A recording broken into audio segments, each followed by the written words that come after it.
You've probably seen shows like To Catch a Predator, where Chris Hansen and his team lure older men into a home by pretending to be a young teen online, and then have them arrested for trying to sleep with a teenager. Those shows come with a full crew, multiple adult decoys posing as teens, and the police waiting outside to arrest those predators after the conversation with Chris Hansen is over. On YouTube, we have Gideon. Gideon uses similar tactics but shows up himself without a decoy, and then calls the police afterwards and hands them over all of his receipts. On TikTok, we have people yelling, "He's here to meet a minor! She's 13, bro!" as they chase people down Walmart aisles, and then when they catch them, they go, "If you can beat me in a fight, I won't post this." It has become so popular today to become one of these predator hunters because it's so easy to be the good guy. If you're luring someone into your home under the guise of being a 13-year-old girl and they accept the invitation, you are seemingly allowed to humiliate and torture these men for content, for clout, and a sense of self-righteousness. I do think it's a little funny to have Akon sing Locked Up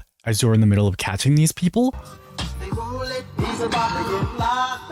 I don't think people like Vitaly should be allowed to make a platform off of it when all they want is to hurt people for money and views. But what about the general public? When amateur vigilantes get involved, that is when things can get pretty dicey. Right now, 6 college students are facing felonies for luring a man onto a college campus, chasing him down, and accusing him of being a sexual predator. But he wasn't. Josh Weber, the host of Law and Crime Network, brings on a sheriff who works with Chris Hansen. So to talk about this, I want to bring back on friend of the show, Genesee County, Michigan Sheriff Chris Swanson, who actually does Predator Busts with Chris Hansen. So good to see you. Thanks so much for taking the time. And they bring up the point of leaving it to the professionals because of the dangers they present to themselves. These predators are in the middle of committing what the sheriff calls a life offense. What they're about to be caught doing will not only land them in prison and on a registry, it'll completely change the life that they live, perhaps their marital status, maybe whether or not they're allowed to see their children. And in that situation, these people can be really violent. And if you don't have the help of law enforcement, or you're not as big as someone like Gideon,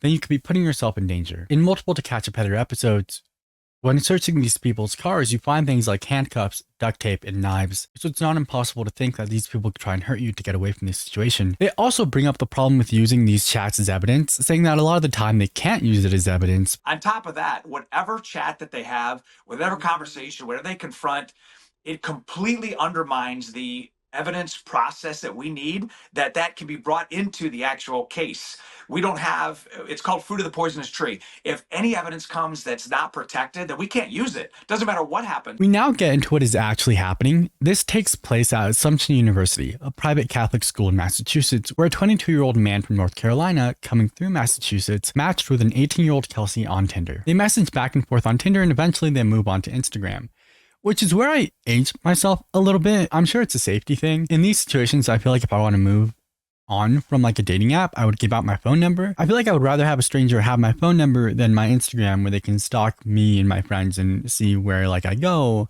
what buildings I hang around in at school. But I don't know, I'm sure I'm missing something there. Anyway, they agree to meet on campus, and after a few minutes he arrives, and then on the security camera, you just see him being chased down by like 20 college students. In their testimonies, the man explains that Kelsey asked him to meet her specifically at the alumni hall next to the Kennedy building, and after being led into the building, he says he was only there for a few minutes before a group of students came out calling him up and saying that he liked having sex with 17-year-old girls. Before we go any further, I am going to say, 18 and 22 is way too big of an age gap for me. I was 21 when I finished college, and plenty of my friends were 18 while we were still in high school. And that's just too much for me to want to message an 18-year-old, let alone try and sleep with one. That being said, there is unfortunately a big difference between morality and legality, and a 22-year-old man trying to hook up with an 18-year-old woman is not illegal, and it does not make him a... I would understand this all so much more if her Tinder bio said 17, if he was under the assumption that she was a minor and not just young. Subsequent investigation revealed that the disturbance was a result of a Tinder app contact coming to campus to meet an Assumption student identified as Kelsey Brainerd. Miss Brainerd reported that a creepy guy came to campus looking to meet an underage girl. It was reported to responding Res Life personnel that the male just came to campus, made Kelsey Brainerd feel creepy. She texted a friend, Easton Randall. He then came down to help Kelsey with the sexual predator. The subject was subsequently chased off campus by this male friend. A subject reported that he was communicating with this girl, Kelsey, on Tinder and that they were going to try and hook up. He reported that Kelsey invited him to come and meet her, specifically asking him to meet her at the alumni hall next to the Kennedy building. He reported that he was led into the building by Miss Brainerd and was only there for a few minutes when a group of people came out of nowhere and started calling him a and accusing him that he liked having sex with 17-year-old girls. The subject reported that he was surrounded by the group and became fearful when he was unable to leave due to being grabbed and held back from leaving. The subject reported that he was able to break free and ran upstairs, being chased by a group of 25 or more people. He reported he was chased to his car and was assaulted, punched in the back of the head, had his car door slammed on him, and his vehicle kicked by the pursuing group. Officers observed surveillance footage which depicts Kelsey escorting subject into the building and down the stairs into the lounge area. Shortly thereafter, you can see the subject running up the stairs, followed by a large group of students, including Kelsey, all with their cell phones out in what seems to be a recording of the whole episode. A few minutes later, you see the group coming back in, laughing and high-fiving with each other. Kelsey is included in the group. This is one of those things that if it happened before social media, as a guy in this situation, you're probably pretty mad. Understandably so, but you move on and you tell the story to some of your friends. The issue is kind of what we've talked about before. The entire ordeal is going to be put online by these 25 people, and you and I both know that nobody reads articles or pays attention too deeply to content that's being said. People are going to see 22-year-old man's name, caught meeting up with a 17-year-old college student, and that's it. No one is going to read all the way to the part where her Tinder bio says 18, and this man's entire life is going to be put under a microscope. His friends, his family, and maybe even his employer are going to be pressed. So here's the part of the argument I've gotten into a lot, and it's completely aside from this video. If you're at a club, let's say you're 21, and you hook up with someone at that club who ends up being 16 and had a fake ID, should you be charged? And I say yes. It sucks because you're in a place where everyone around you should also be of age, and the child in this hypothetical lied to you. But they're a child. I'd be surprised if they didn't lie. I don't know how that would work, and I don't know if the charges would be less severe. I don't know. I'm just of the opinion that you should only be sleeping with people that you can 100% confirm are adults as an adult. And if someone looks 16, they might be 16. And I've had this argument with 26-year-old men who will then go, well, what if they look 18? And I go, stop trying to hook up with 18-year-olds, bro. If you can't tell if someone is 18 or 17, assume that they're 17 and don't hook up with them. So in this situation, if they had met in person and she had not given an age, I would be able to put a little bit more blame on him. But they met on Tinder. He only sees pictures, and on Tinder she's in college and says she's 18. I'm glad nothing happened between them, but I don't think it was right for the entire school to gang up on someone who completely thought he was doing something legal. 22 and 18 isn't that bad to some of you all, and I get that. But to me, if my little sister was with a 22-year-old when she was 18, I would have been 20 at the time. And that's a weird thought for me to have. Also, at this point, I don't know if she's actually 18 or 17 because they are showing her name, which makes me feel like she's an adult. And we haven't actually had her age confirmed, just that she's 18 on Tinder and says 17 in real life to catch a predator. Charges end up being filed against 6 people in this situation, 5 of which are adults. 1 is an unidentified minor, and it's not Kelsey. She faces 3 charges herself. And this confrontation and investigation led to charges against 6 people. 5 who were 18 or older, 1 unidentified juvenile who was 17.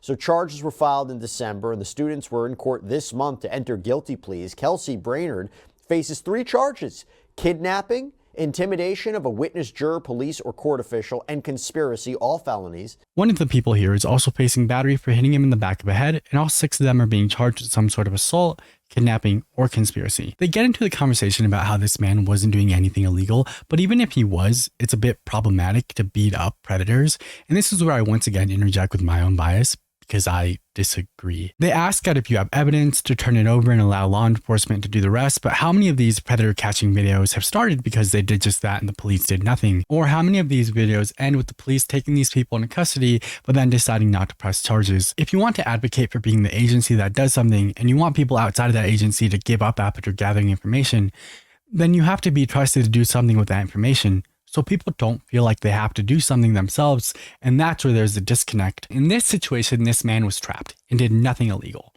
Wrong? To meet someone so much younger than him, sure. We're going to have plenty of people who do and do not agree with that, but it's not illegal, and it should have ended there. Sensationalism in general seems to be the easiest way to build a platform now. I investigated the most dangerous city in North America. I gave away $5 million to one person. 25 college students versus one predator. Charlie Kirk versus 25 woke students. I may have just said the same thing twice. Wannabe trans victim steals money from every friend.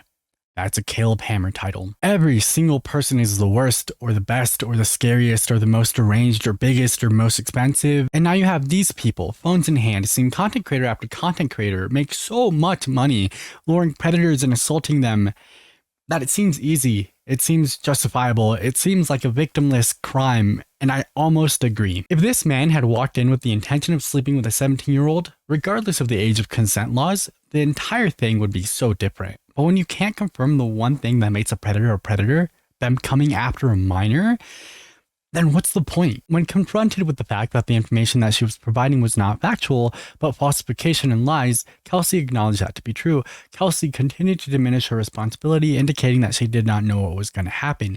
Kelsey continued to allude to her not being part of this incident, and when confronted about the lies she reported last night, and the lies she continued to tell during her recorded interrogation, she could not respond except to lay blame upon her friend Easton Randall. The goal of the Tinder invite was to simulate the TikTok fad of luring a sexual predator to a location and subsequently physically assaulting him or calling the police. Easton reported that the catch a predator is a big thing on TikTok currently, but that this got out of hand and went bad. Easton reported that they all made suggestions and agreed what information was texted to the subject, and that the others joined the conspiracy knowing of the unlawful plan and intending to help carry it out. Apparently the word underage did not come out until they were already in this situation, and someone in the dorm group chat said the word underaged, and that forced a ton of people to come out into the lounge area they were at. And in that moment, I don't think a pack of people is going to check to make sure that she isn't underage and that he isn't there to meet an underage girl. I don't think I would have if I was in that group chat and all I saw was a man downstairs trying to sleep with a minor. I probably would have just ran down there and done the exact same thing they did. They then go back to the 6 people now being put on trial. They talk about the accountability needed and what their punishments should be. The sheriff says he doesn't think they'll face prison time, but an example should be made out of them. What do you think should be the appropriate punishment for these defendants? But I'm going to tell you, there has to be accountability. And we see that in cases when there's juvenile offenders that make a threat against a school, just like in this case. This has a ripple effect. This isn't just a small crime. So I got to believe that the university is going to take harsh action, that their criminal behavior. Do I think they're going to go to prison? No. But I do think that they're going to be held accountable on a severe level because this has reached a number of audiences, including yours. This has to send a message that you cannot do this. If you desire to work with law enforcement on an operation that involves human trafficking, then work with law enforcement. And I'm going to leave it there. Let me know what you think their punishment should be and how you feel about the whole predator hunting scene. And consider saying goodbye to toast. Okay, that's it. 90 Day Fiancé video on the Patreon later. I'll see y'all soon.